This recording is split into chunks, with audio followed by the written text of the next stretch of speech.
C'est dans le nord de la France que nous avons rencontré M. Jules Roucou, qui a passé 40 ans à travailler dans les docks du port de Rouen. Né dans les taudis de la rue des Arpents, il a été livré à lui-même dès l'âge de 13 ans. Cet homme est devenu ivrogne, buvant jusqu'à 5 litres de vin par jour, et bagarreur. Il a fait de la prison. Vivant dans la débauche, il traitait sa femme chrétienne comme esclave qu'il battait jusqu'au sang et attachait avec des chaînes, parfois l'obligeant à coucher dehors, en plein hiver. Ce passé, il n'aime pas l'évoquer aujourd'hui.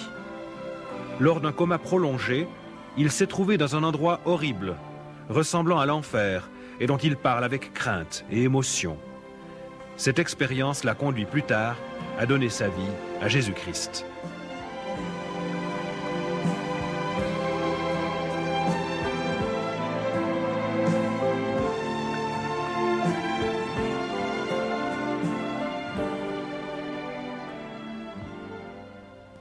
Je suis né à Rouen, d'une famille très pauvre.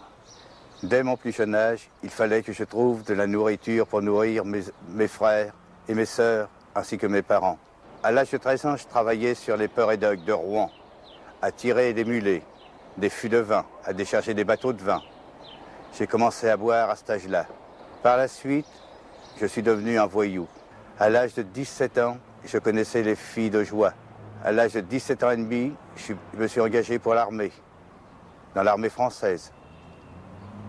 Quand je suis revenu de l'armée, j'étais plus que méchant. J'étais une crapule, un bagarreur et tout. Une fois mes 27 ans, je me suis marié, j'ai trouvé une épouse. Je me suis marié croyant que ma vie allait changer, mais c'était pareil. J'étais devenu ivrogne, invétéré. Je frappais mon épouse. J'ai rendu mon épouse très malheureuse, mes enfants de même. Au début de notre mariage, mon mari m'avait bien caché qu'il buvait, mais je me suis vite aperçue qu'il buvait beaucoup. Et chez nous, c'était la vie d'enfer. Il rentrait le soir, il nous frappait, on couchait même dehors. C'était affreux, enfin. Et puis, il me menaçait toujours de se suicider. Donc, je ne le croyais pas.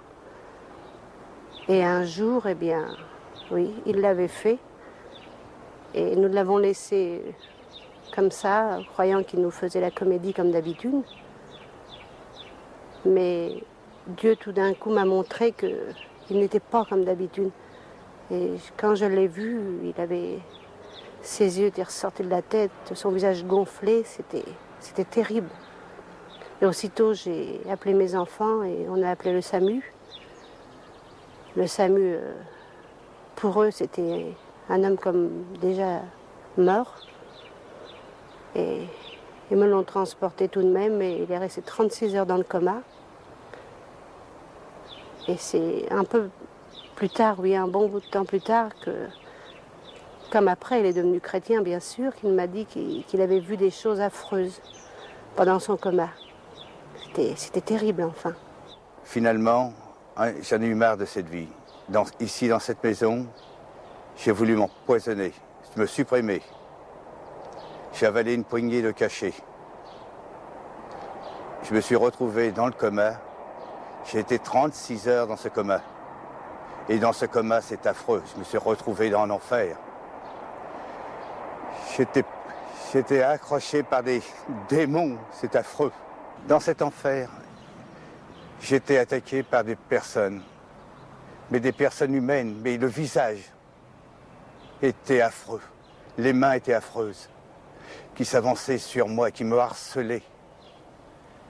C'est affreux de voir des choses comme ça. Je ne souhaite pas à personne de voir des choses comme ça, dans cet enfer.